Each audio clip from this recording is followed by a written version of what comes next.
जय हिंद दोस्तों, हिंदी विद आफरीन में आपका स्वागत है। हिंदी विद आफरीन में दोस्तों, इससे पहले वाली क्लास में हमने संज्ञा, लिंग, वचन और कारक करे थे। आज हम शुरू कर रहे हैं सर्वनाम। सर्वनाम को शुरू करने से पहले हम संज्ञा को एक बार दोबारा से देख लेंगे। जो संज्ञा हमने पढ़ी थी उसमें हमने क्या पढ़ा था।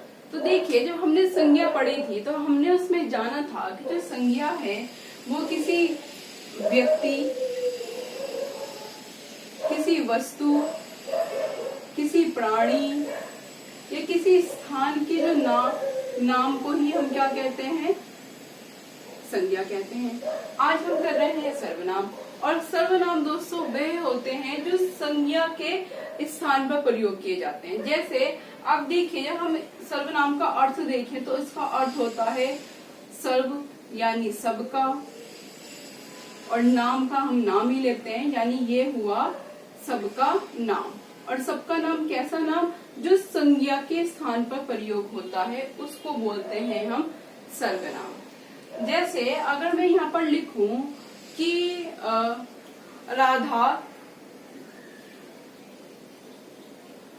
विद्यालय जाती है, फिर बोलूं राधा विद्यालय में पढ़ती है, राधा खाना खाती है, राधा पार्क जाती है, राधा सहेलियों के साथ खेलती है, राधा समय पे उठती है, राधा समय पर सोती है। जब यहाँ पर मैं बार बार राधा का प्रयोग करूंगी तो सुनने वाला और पढ़ने वाला दोनों क्या हो जाएगा, ऊब जाएगा। इसीलिए जब हम एक बार राधा का प्रयोग करते हैं, और राधा क्या है, राधा संज्ञा है। क्यों? क्योंकि ये व्यक्ति का नाम है, ये संज्ञा है। जब भी हम बार बार राधा का प्रयोग करेंगे तो पढ़ने वाला और सुनने वाला क्या हो जाएगा, दोनों ऊब जाएंगे। तो इसलिए हम राधा के स्थान पे प्रयोग करेंगे कि वह पढ़ती है, वह खाती है, वो पार्क जाती है, वह समय पे उठती है, वह समय पे सोती है। और मैंने ये जो वह का प्रयोग करा है किसके स्थान पर करा है, राधा के स्थान पर, यानी संज्ञा के स्थान पर करा है। और इसी वह को हम बोलते हैं क्या, सर्वनाम। जो शब्द संज्ञा के स्थान पर प्रयोग किए जाते हैं उन्हीं को हम क्या बोलते हैं, सर्वनाम। तो ये था हमारा सर्वनाम। अब देखिए, ये जो सर्वनाम को हम पढ़ते हैं तो हमने ये तो जाना कि ये संज्ञा के स्थान पर प्रयोग होते हैं, पर ये किस किस तरह से प्रयोग होते हैं और किस किस कौन से सर्वनाम के अंतर्गत आते हैं। तो इससे पहले हम ये देखें, जो ये सर्वनाम है इनके कितने भेद होते हैं। ये जो सर्वनाम होते हैं दोस्तों, इनके 6 भेद होते हैं। पहले को हम बोलते हैं पुरुषवाचक सर्वनाम, दूसरे को निश्चयवाचक सर्वनाम, तीसरे को अनिश्चयवाचक सर्वनाम, चौथे को संबंधवाचक, फिर प्रश्नवाचक और उसके अंत में निजवाचक सर्वनाम। देखिए वो मैंने यहाँ पर लिखे भी हैं। अब इनको पुरुषवाचक सर्वनाम, निश्चयवाचक सर्वनाम को पढ़ने से पहले हम ये जाने कि पुरुषवाचक सर्वनाम क्या होता है, निश्चयवाचक सर्वनाम क्या होता है। तो आइए देखते हैं। तो दोस्तों, ये जो पुरुषवाचक सर्वनाम है, ऐसे सर्वनाम जो किसी महिला, किसी स्त्री या किसी पुरुष के नाम के स्थान पर आते हैं, तो ऐसे सर्वनाम को हम पुरुषवाचक सर्वनाम कहते हैं। या पुरुषवाचक सर्वनाम में हम उसको तीन तरह से पढ़ते हैं, प्रथम पुरुष, द्वितीय पुरुष या तृतीय पुरुष, या उत्तम, मध्यम और अन्य पुरुष। पुरुषवाचक सर्वनाम को हम 3 तरह से देखते हैं। पहला उत्तम पुरुष,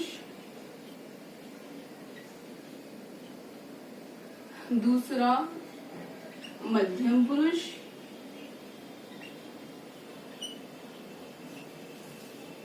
तीसरा अन्य पुरुष। यानी पुरुषवाचक सर्वनाम वह है जो बोलने वाला, सुनने वाला या अन्य किसी का बोध कराता है, तो उसको हम बोलते हैं पुरुषवाचक सर्वनाम। अब देखिए, जब हम उत्तम पुरुष में पढ़ते हैं तो इसके अंतर्गत हम क्या पढ़ते हैं।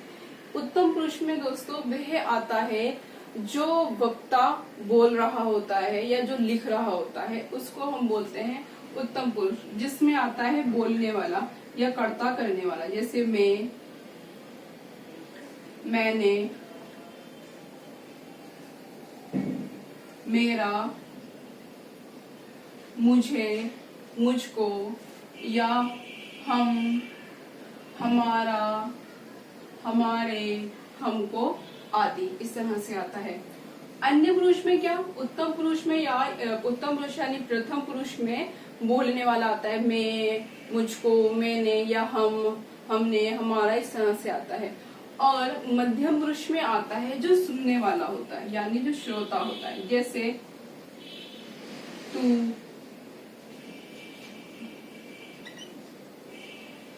तुमको, तुम्हें, तुम्हारा, आपका, आपके, इस तरह से आता है हमारा ये मध्यम पुरुष में। उसके बाद हम तीसरा देखते हैं अन्य पुरुष, एक बोलने वाला, एक सुनने वाला, एक तीसरा कोई अन्य। जैसे अन्य पुरुष में आएगा वे है, ये है, वे, ये, उसे, उसका, इनको, उनको, इन्होंने, उन्होंने, ये सारा किस में आएगा हमारा अन्य पुरुष में। और जब हम पुरुषवाचक सर्वनाम को पढ़ते हैं तो इसमें हमने पढ़ा कि उत्तम पुरुष जो अपने बारे में बता रहा है। जैसे अगर मैं यहाँ बोलूं कि मैं पुस्तक पढ़ता हूँ, तो यहाँ पर ये किसके बारे में बता रहा है, अपने बारे में बता रहा है। अपने बारे में बता रहा है यानी उत्तम पुरुष में आ रहा है। उत्तम पुरुष किस में आ रहा है, पुरुषवाचक सर्वनाम में। तो इस तरह से ये पुरुषवाचक सर्वनाम होते हैं। दूसरा आता है दोस्तों हमारा निश्चयवाचक सर्वनाम। अब निश्चयवाचक सर्वनाम क्या होता है, तो निश्चयवाचक सर्वनाम दोस्तों वह सर्वनाम होते हैं जिससे हमें किसी वस्तु, व्यक्ति या स्थान के निश्चित होने का बोध होता है या उसके निश्चयात्मक होने का बोध होता है कि वो है ही है। जैसे मैं बोलूं यह मेरी कलम है, कलम है, वह तुम्हारी पुस्तक है, वह तुम्हारी पुस्तक है, वे छात्र तुम्हारे हैं, वे खिलौने तुम्हारे हैं, वे तुम्हारी पुस्तक है, ये खिलौने मेरे हैं, वे छात्र तुम्हारे हैं। तो इसमें देखिए क्या ये कलम होने का या पुस्तक होने का हमें निश्चित बोध हो रहा है।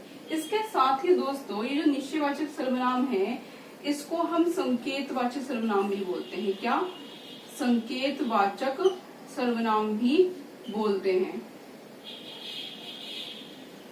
अब देखिए जो पुरुषवाचक सर्वनाम है और जो निश्चयवाचक सर्वनाम है, अगर आप इसमें देखेंगे तो इसमें ये बोल रहा है कि मैं पुस्तक पढ़ता हूँ, ये मेरी किताब है।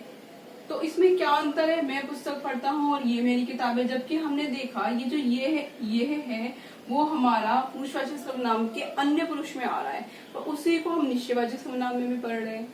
तो दोस्तों इसमें अंतर ये है कि जो पुरुषवाचक सर्वनाम होता है वो कर्ता के बारे में बता रहा होता है या पुरुषवाचक के अन्य जो हमारे पुरुष हैं उनके बारे में बता रहा होता है। पर जो हमारा निश्चयवाचक सर्वनाम होता है वो किसी विशेष वस्तु, स्थान की तरफ संकेत कर रहा होता है। यही कारण है कि इसको हम संकेतवाचक सर्वनाम भी कहते हैं। देखिए ये मेरी कलम है, वो कलम की तरफ इशारा कर रहा है कि ये मेरी कलम है। वह तुम्हारी पुस्तक है, वे तुम्हारे विद्यार्थी हैं, ये मेरे खिलौने हैं। तो मतलब क्या, मैं किसी सामान, किसी व्यक्ति की तरफ क्या कर रहा है, संकेत कर रहा है और उसको निश्चयता का बोध करा रहा है कि हाँ ये मेरा है और ये तुम्हारा है। तो उसको हम बोलते हैं निश्चयवाचक सर्वनाम या संकेतवाचक सर्वनाम। उसके बाद हम करते हैं अनिश्चयवाचक सर्वनाम। अब देखिए जो निश्चयवाचक सर्वनाम है इसका आप उल्टा कर लीजिए, अनिश्चयवाचक सर्वनाम। इसमें हमें किसी व्यक्ति, वस्तु, स्थान के बारे में निश्चित होते हैं कि हम कि ये मेरा है, ये तेरा है या ये है। पर अनिश्चयवाचक सर्वनाम में हमें ये ज्ञात नहीं होता कि कोई वस्तु निश्चित रूप से है। जैसे हम बोलते हैं दरवाजे पर कोई है, हमने बोला दरवाजे पर कोई है। अब दरवाजे पर कोई है मतलब दरवाजे पर है तो पर कौन है हमें ये नहीं पता, तो उसको क्या वो निश्चित नहीं है कि कोई है तो पर कौन है वो निश्चित नहीं है। अगर वो बोले दरवाजे पर रमेश है तो निश्चित वाचक सर्वनाम हो जाता, पर यहाँ पर वो अनिश्चित है। क्यों? क्योंकि उसको पता नहीं है कि कौन है। जैसे हम कहते हैं कि दूध में कुछ गिर गया, दूध में कुछ गिर गया। अब देखिए दूध में क्या गिरा है हमें नहीं पता, मतलब अनिश्चित है कि वो उसमें क्या गिर गया है हमें नहीं पता, कुछ गिर गया है। ऐसी दरवाजे पर कोई खड़ा है पर कौन खड़ा है हमें नहीं पता। इसलिए जहां पर हमें निश्चित ना हो कि कौन है या क्या हो रहा है तो वो आता है हमारा अनिश्चित वाचक सर्वनाम में। उसके बाद आता है दोस्तों हमारा संबंधवाचक सर्वनाम। अब संबंधवाचक सर्वनाम क्या होता है? संबंधवाचक सर्वनाम दोस्तों वह सर्वनाम होता है जो सर्वनाम किसी वाक्य को उसके उपवाक्य से जोड़े, या जो सर्वनाम शब्द किसी संज्ञा को दूसरी संज्ञा से या दूसरे सर्वनाम से जोड़े, तो उसको हम बोलते हैं संबंधवाचक सर्वनाम। जैसे हम बोलते हैं जैसा करोगे, जैसा करोगे वैसा भरोगे, हम बोलते हैं। तो यहाँ पर जैसा और वैसा क्या होंगे? हमारे संबंधवाचक सर्वनाम, क्योंकि ये दोनों को जोड़ रहे हैं। या हम प्रयोग करते हैं जो इस संसार में आया है,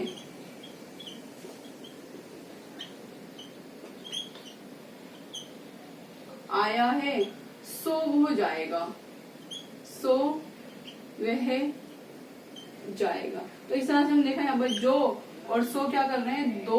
दो वाक्यों को जोड़ने का कार्य कर रहे हैं। दो सर्वनाम दो वाक्यों को जोड़ने का काम कर रहे हैं, या दो संज्ञा या सर्वनाम शब्द को जोड़ने का कार्य कर रहे हैं। तो ऐसे सर्वनाम को हम बोलते हैं संबंधवाचक सर्वनाम। उसके बाद हम दोस्तों अगला देखते हैं प्रश्नवाचक सर्वनाम। अब प्रश्नवाचक सर्वनाम दोस्तों उसके नाम से ही ज्ञात हो रहा है, ऐसे सर्वनाम जिससे हमें किसी प्रश्न पूछने का या प्रश्न करने का बोध होता है, या किसी प्रश्न सर्वनाम का बोध होता है, तो ऐसे सर्वनाम को हम प्रश्नवाचक सर्वनाम कहते हैं। जैसे हम बोलते हैं दरवाजे पर कौन है, दरवाजे पर कौन है, या हम ये बोले कि दरवाजे पर कौन है, दूध में क्या गिरा है। अब आप यहाँ पर देखिए इसी वाक्य को हमने ऊपर लिखा है अनिश्चित वाचक सर्वनाम में। वहां पर वो बोला है दरवाजे पर कोई है, वो बता रहा है कि कोई है, कौन है मुझे नहीं पता। उससे प्रश्न किया जा रहा है दरवाजे पर कौन है।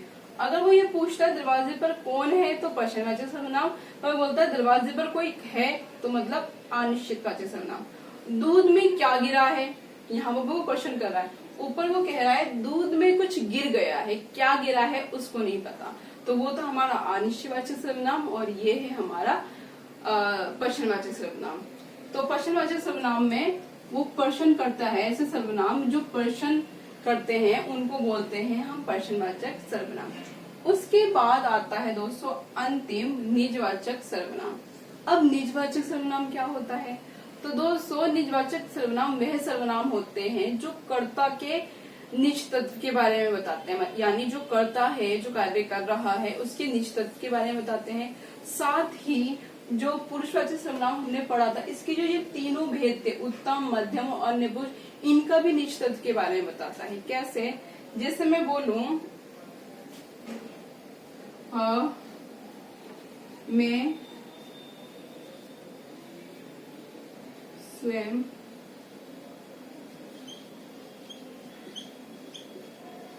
कविता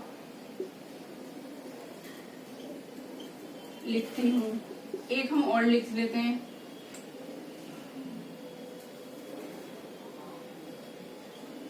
वह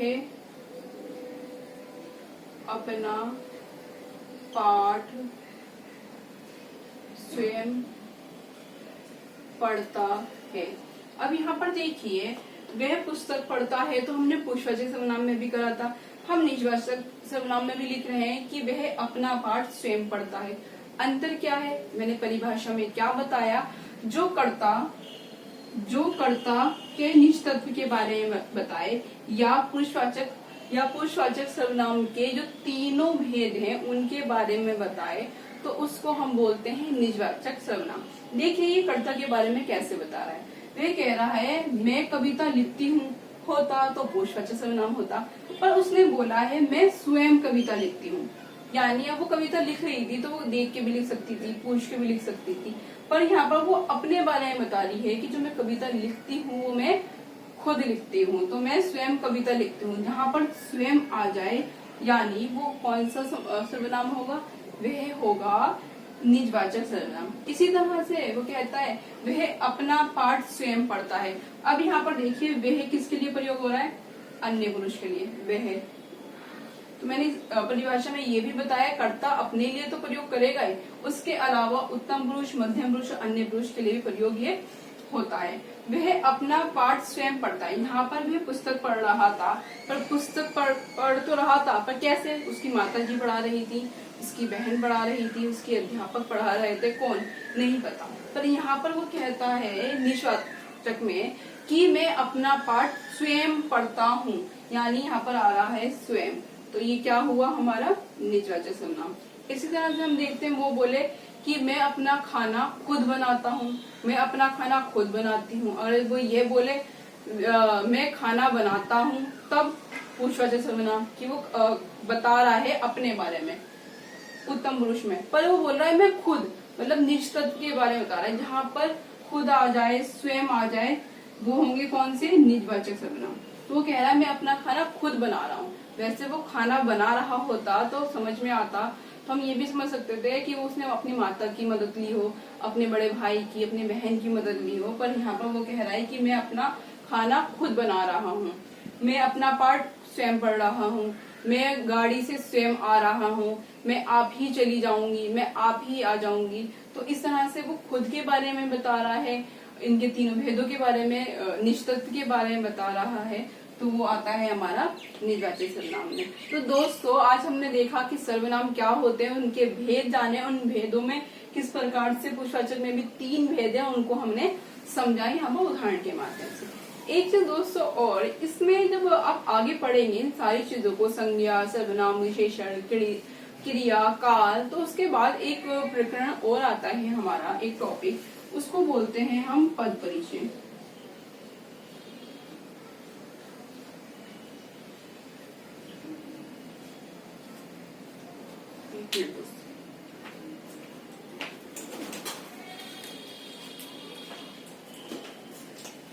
तो उसको हम बोलते हैं पद परिचय। जैसे मैं यहाँ पर एक उदाहरण लिख रही हूँ,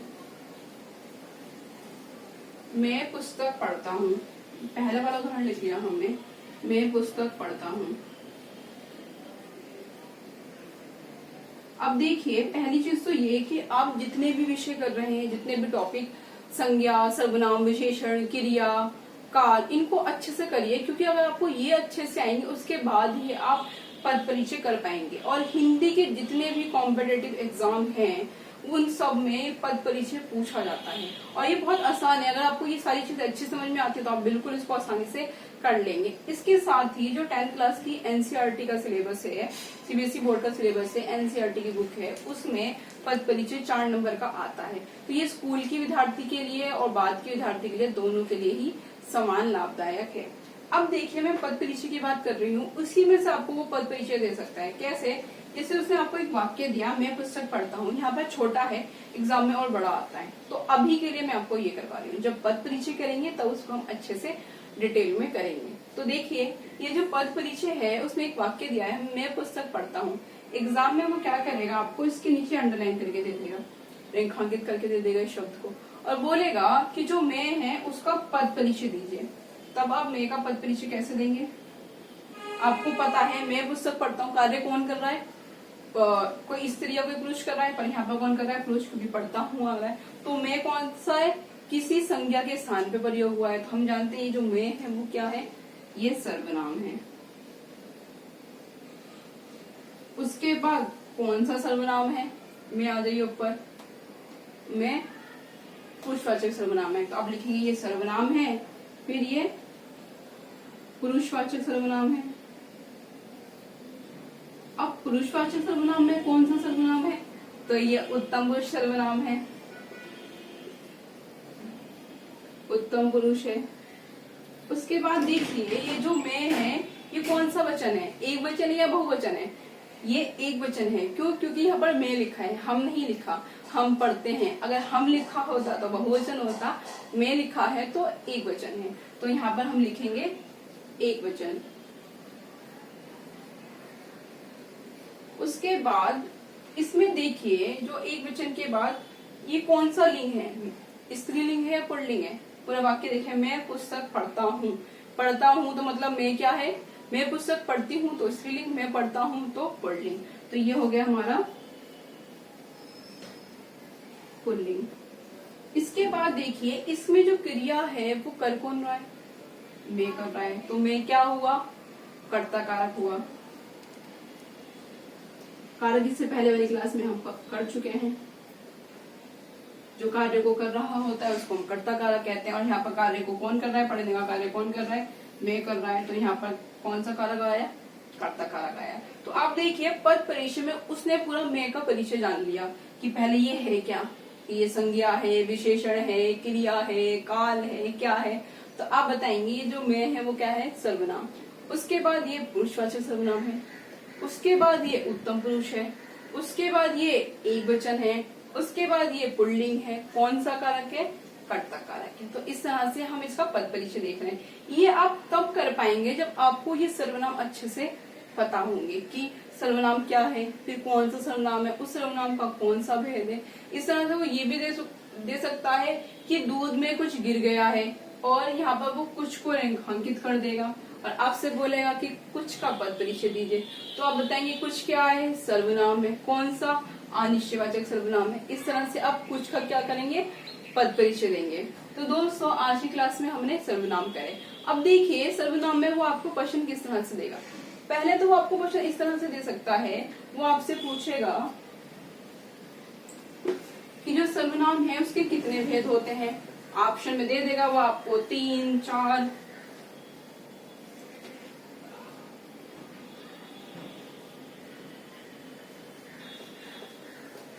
ऑप्शन में वो आपको दे देगा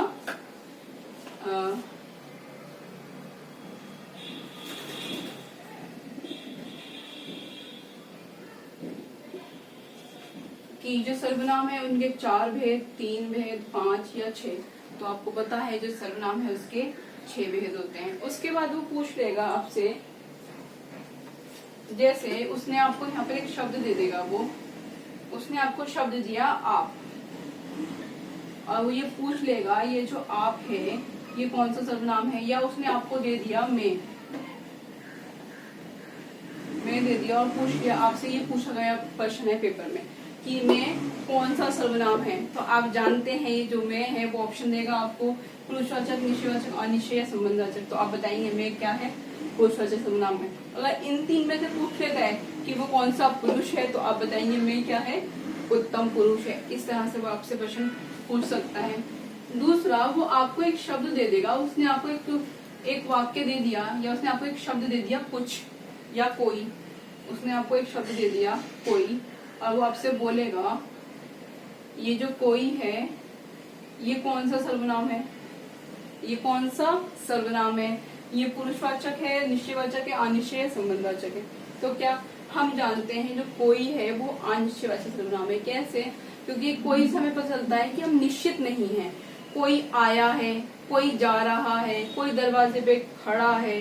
तो इस तरह से हम देखते हैं जो कोई है ये क्या है, निश्चित नहीं है, अनिश्चितता का बोध करा रहा है, इसलिए ये अनिश्चयवाचक सर्वनाम है। इस तरह से वो पूछेगा या वो आपको इस तरह से पूछ लेगा जिस तरह से मैंने करवाया। तो इसलिए आप सर्वनाम को या किसी भी विषय को अच्छी तरह से करें कि क्वेश्चन किसी भी तरह से वो पूछे तो आप उसको कर पाए। तो दोस्तों आज की क्लास में हमने करे सर्वनाम, हमने जाने सर्वनाम क्या होते हैं, उनके भेद क्या होते हैं, उनके अंतर्गत उसको कैसे पढ़ा जाता है। उम्मीद करती हूँ दोस्तों कि आपको आज की ये क्लास पसंद आई होगी। अगर दोस्तों आपको हमारा ये चैनल या हमारा काम पसंद आ रहा है तो इसको लाइक करें और सब्सक्राइब करें और इसको शेयर करें ताकि मैं थोड़ी और मोटिवेट हो सकूं और आपके लिए अच्छी वीडियो डाल सकूं। आज के लिए इतना ही, शुक्रिया।